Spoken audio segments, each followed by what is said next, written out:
Well, thanks again for the introduction, and thanks for the opportunity. Really appreciate it. And you know, I do believe all those things that Noah mentioned at the beginning. And today we're just going to talk about some leadership principles that I've tried to implement to help get kind of UX more where it needs to be, and really influence the strategy around the products that we're building.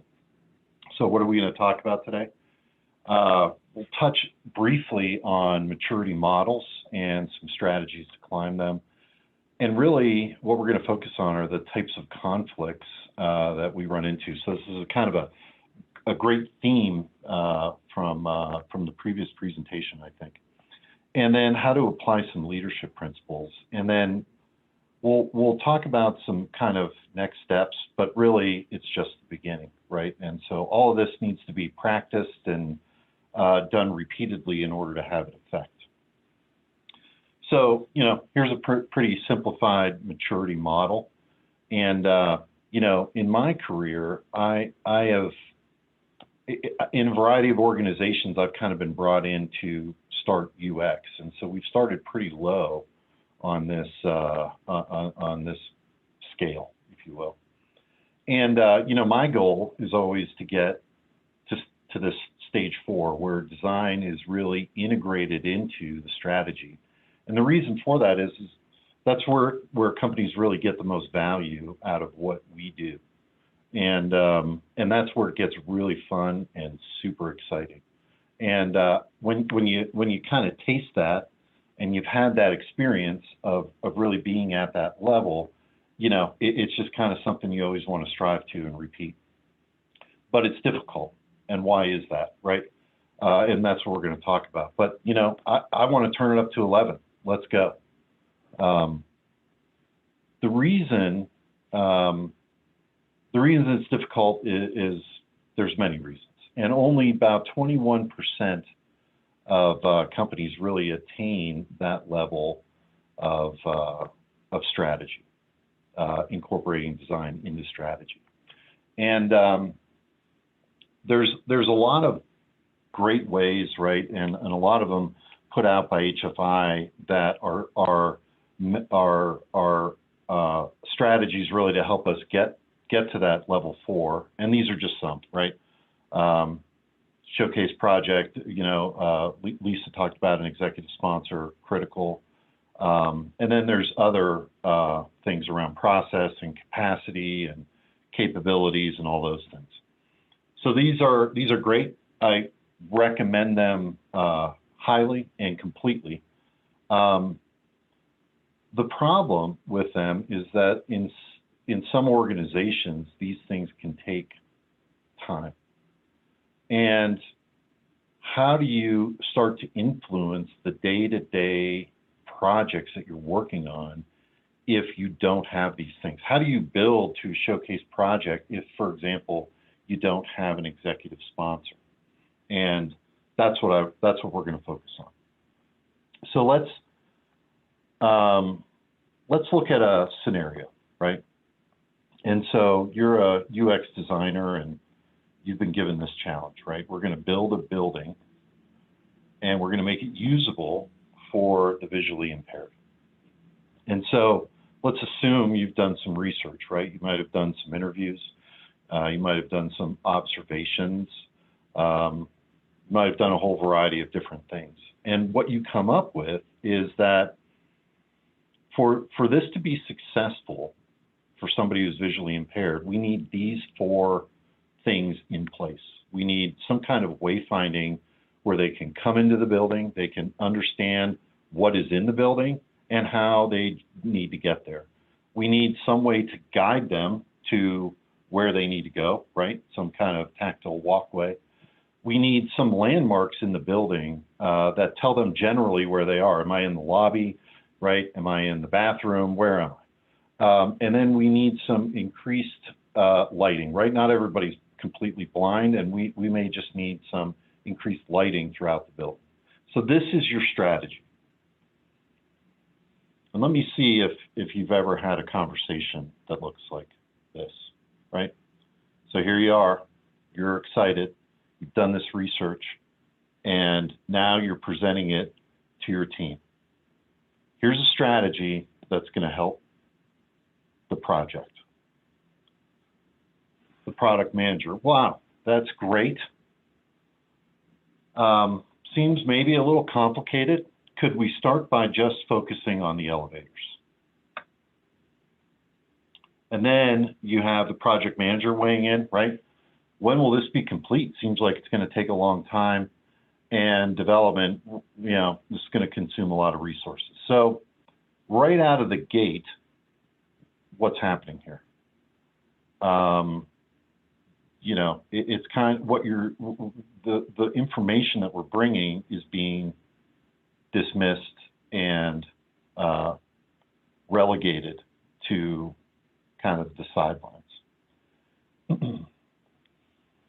So what does this illustrate? It illustrates some role, what I would call role conflict, right? And here we are trying to incorporate or practice a user-centered design method. And then what we have is a lot of other roles kind of chiming in and in some ways maybe overlapping or undermining what we're trying to bring to the table, okay? Let's take this a step further. So great. Reluctantly, we said, okay, I guess we'll focus on the elevator, all right? So we come in and we say, well, the numbers need to be accessible, right, in order for people to find what floor they're going to. Our tests show that the users are not sure when they press the button, right, because what we're seeing here is just a sticker next to the button that has some braille on it. It's not the button itself. And the users aren't sure when they kind of press the button, is that even going to really be the right floor? We don't know. And immediately, right, well, it's going to be too costly to replace the buttons. Hey, people will figure it out, says the product manager. Development, again, a lot of work to create an accessible button. It's going to delay our launch. Project manager, right, to build new buttons, it's going to take X additional sprints. We'll need to get stakeholder approval. So again, what's happening here is, you know, what the information we're trying to bring forward is kind of being relegated. So what we also run into are, I would call, process conflicts, right? Again, we're trying to put forward a good user-centered design method, and sometimes these other types of processes can undermine or derail what we're trying to do. And it's not that these processes are bad.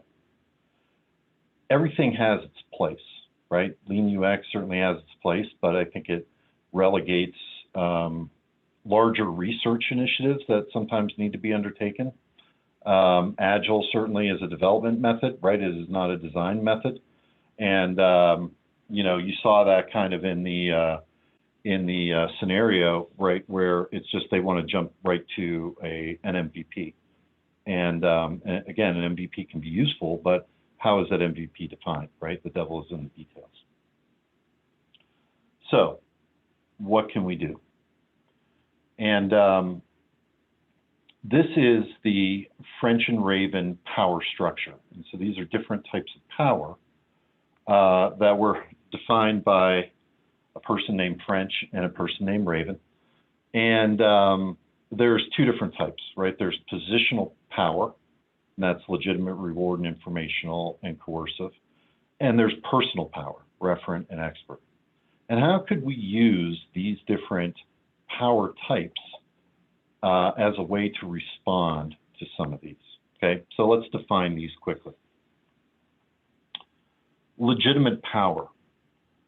I think oftentimes we think of this as the CEO of a company has this power, right? The president has this power. And certainly they do. But we also have that power, right? You know, and I think oftentimes we don't think about it that way. And so let's just explore this a little bit more.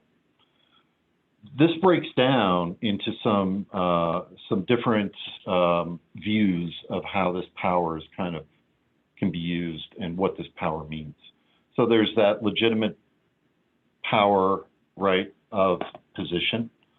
There's the power of equity, and there's the power of responsibility. And think about that with our role, right?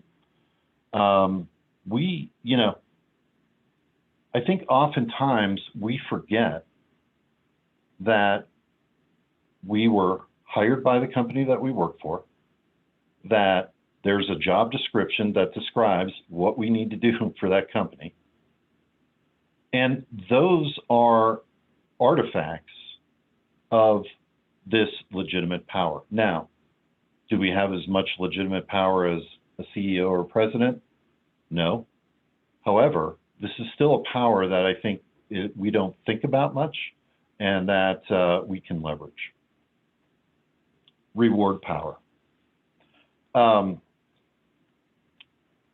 Again, I think oftentimes this is thought of as, I'm a vice president and I can give a bonus and there's a reward, and certainly that is one.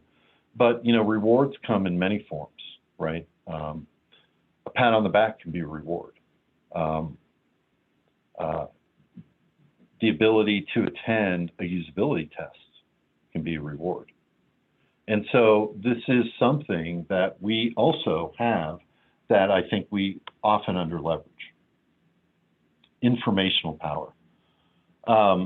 Providing information, right, that's going to give somebody an insight or a different view, perspective on things. My argument is we do this every day, right? We're the ones who typically are closest to the customer. We're the ones who are trying to examine that customer in using the most methodical ways probably of anybody in the company to really determine what needs to be done and what's going to help that customer. And so, this is another one that we do just as a normal part of our daily jobs. That I don't think we really think of it as something that we can leverage into some leadership. Expert power. Pretty self-explanatory, right? It's based on a person's skill set and what they know and don't know. And again, my argument here, this is us. We are a specialized, we have a special set of skills, right? We are a specialized group.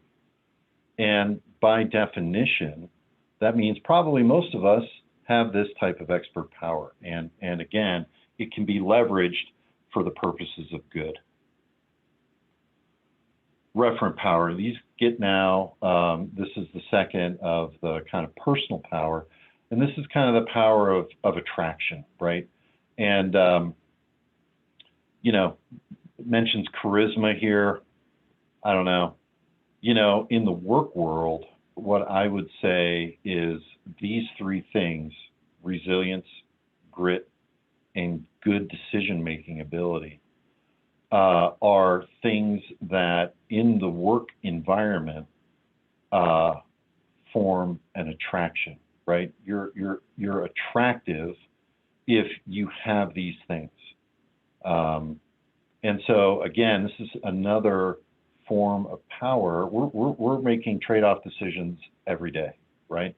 And the smarter we make those decisions and align them with the company's goals and the customer's goals, right, I think the more favorably we're viewed. So this is something that can be developed. So let's go back to our little scenario here, right? We had this conversation, and let's take a look at how we can apply some of these different leadership principles, powers, to formulating a response here, okay? So this is what the product manager is saying. I love your strategy. It seems a little complicated. let's just focus on the elevators, right? I may be tempted to say in the moment, who in their right mind wants to just come into a building and ride elevators for 8 hours a day, right? Probably not a response that really utilizes any of these powers. So let's take a look here. To use legitimate power, this would be a good response. My role as a UX designer is to ensure that we keep the customer at the forefront of all of our solutions to help projects be successful, right? So you're invoking your role. This is what you were hired to do. And this is why that's important, right? Informational power. Our research with this customer shows that to complete a task successfully requires more than just riding the elevators. So I did kind of get my response in there, but in a little bit of a better way, maybe.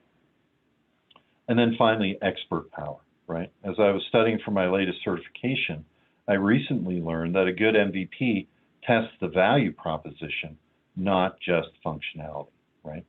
And so if we put all of these together, we have a pretty powerful, cohesive response to what is being suggested, right? And that's a way that in these tactical moments that we can, A, start to get our voices heard, B, start to take back what is really our, our position, and respond in a way that adds insight, not argument, right?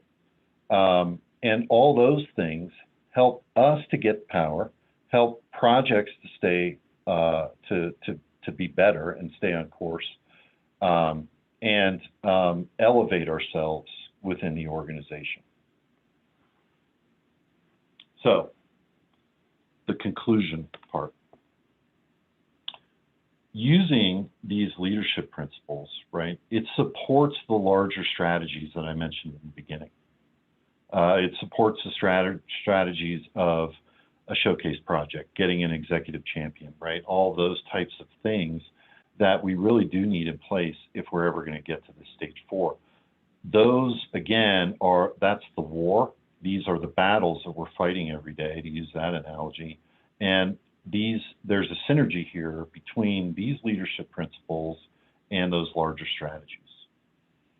Once you start to use these leadership principles, it empowers the entire UX team, right? Not just you as a person, as an individual UX designer, but it really starts to empower the entire team. And that's good. We need to, again, elevate ourselves. And by not feeling hopeless and helpless, right, by taking some of our power back, it reduces our own burnout. But again, it's just really just the beginning. I think, for most of us, right, in a week or so, we'll be taking some time off. And, I love the holidays and I love the time off. And, I usually use that time really to reflect. And so, I encourage you to do those same things, right? Define a plan for yourself here. Continue to grow your knowledge in this field. I'll tell you, if you walk out of here with nothing else, that's the thing that I really implore you to do, is continue to grow your knowledge in this field. We need people who really understand this field to have more of a voice and be more active. UX is popular, and that's fantastic. But we need competent people in this field, and I know I'm talking to a lot of them, to really be the voice of this field. And lastly, grow your abilities, right? And focus on these. Focus on building resilience, building grit, and then honing your decision making. Those are great things to focus on. That's within your span of control. You have complete control over build them. Because, my experience tells me, right, we need those. So lastly, I'd be remiss if I didn't say that, I have the real pleasure of working with these people every day. And, you know, these are the people out there fighting the battles that, you know, we just talked about. And, you know, I just so grateful to work with such a great group of people. And, you know, it's really an honor. So with that, Noah, back to you. Thanks so much, Rich. Let's get into the Q&A. Yeah. And a reminder, guys, that we're using the Q&A box for that. I've seen a couple of people raise hands in the participant list. And so it just lets us do things like voting on each other's questions if you're using that box. So we're focusing on that. So first question I see has a couple of upvotes. And Rich, if you want to stop sharing your screen, we'll be able to see us better as well. So yeah, Oh, yeah. Yeah. So Louise asks,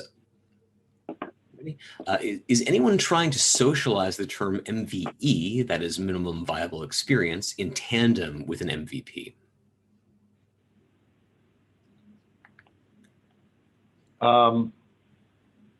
Great question. No, could you maybe repeat that again? I'm sorry. Yep, no problem. And by the way, if you want to see the questions live, if you click on the Q&A box at the bottom, then you can see which one I've selected. It says, is anyone trying to socialize the term MVE, that is minimum viable experience, in tandem with an MVP? I believe that minimum viable experience term, I think Google has that, and I have seen that. Have you seen that? Yep, I have. And I think it's a great question. And you saw that. You saw that exactly in the scenario, right? And I think MVP is misunderstood. And I think oftentimes that you know, what I've experienced at least is that often comes from more of a development focus. And I think really what we saw in that scenario was that the whole concept of an MVP really needs to be rethought, and I know there's some good definitions of it out there that really focus on the value proposition, and I think hence the experience. And I think that's a little bit where in that scenario you saw that product manager really trying to come in and define those things, and you know that really needs to be a shared definition with the user experience designer playing a huge role, right? We can't just test an elevator. We have to test all of those parts of all of those experiences. That would be an MVP. That's great. Rich. Next question we see, this one has 4 votes, so it's popular. Advice for pushing back and using your power when you're a junior level employee. It's hard to know when to speak up in case people don't think you have executive presence. Mm-hmm. Well, that's a great question. And, you know, my opinion is, how are you ever going to develop executive presence, right, unless you practice it? And so I think learning, you know, it kind of goes to some of the decision making, right? Learning what battle you want to fight, because you can't fight them all. And so really picking and choosing your battles. And when you're going to pick a battle, get real prepared.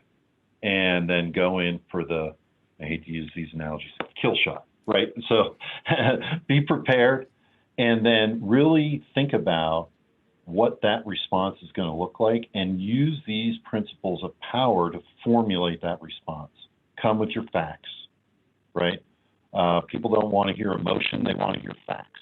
And we're in a great position to have a lot of facts, right? A lot of facts about the user, a lot of facts about why something may work and why something may not. So, you know, we need leadership at all levels. So, you know, whether you're, you know, I hate to use a junior level person or not, you know, we need leadership at all those levels. So, you know, my plea here is to really take a look at these things and get suited up. You can do it. That's awesome. Is anyone else hearing some distortion on Richard's voice? I'm not seeing anyone mention it in chat. It might just be on my end. I'm seeing someone say yes. No, it's a thing. Yeah, Richard, can you test your audio once more? Yes, can you hear me? Yeah, there's a weird distortion happening. Maybe try cutting your video to see. I'll cut mine too, so I don't want to hold the spotlight we were talking, but let's just see if that fixes the audio. Sometimes it's an upload rate thing. We still have time for a Is that couple more better? questions. Try once more. Sorry. Is that better? We're still getting it. I don't know what's causing that.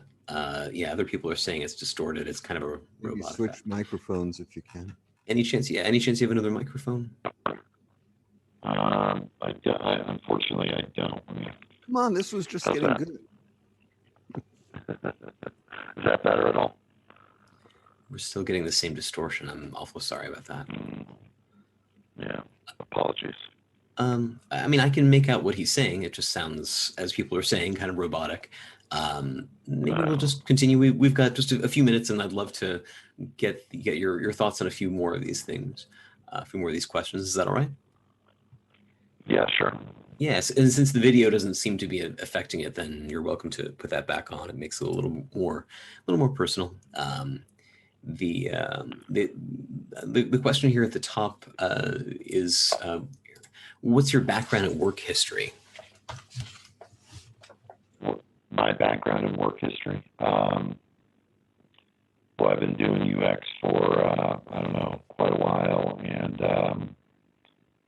have, started UX pretty much from the ground up. And this is my third company and third vertical that I've done it in. Prior to that, I was in development. I was a developer and systems analyst, and kind of grew up from that.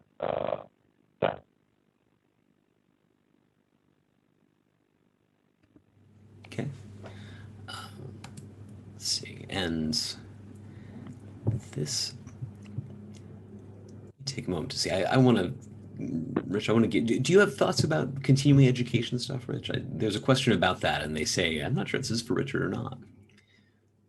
Continuing education. Yeah. Is that something that you are comfortable speaking to? Oh yeah. Listen, I think it's critical. Again, I'll just say, the reason I love this field, one of the reasons that I love this field, is because there's always something new to learn.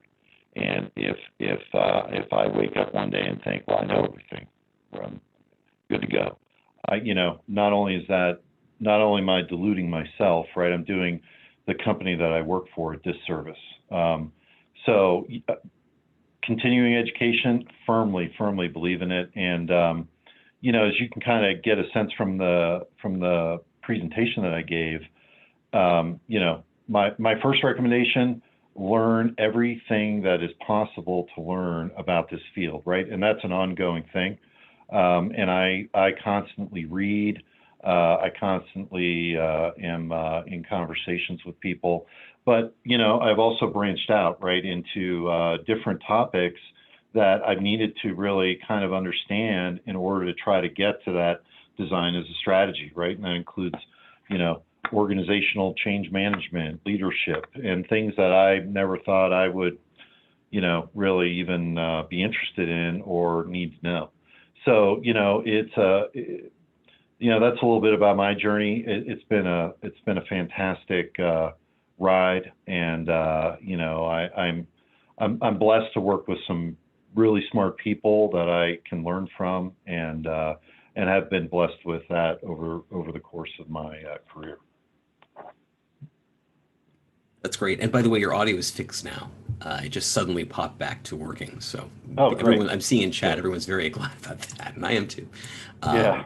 We're kind of at the time, but I want to give you an opportunity to answer just one more of these questions. I thought this is interesting. The question is phrased as, will it help if someone from a UX background becomes a CEO for a company even like Google, Facebook, LinkedIn?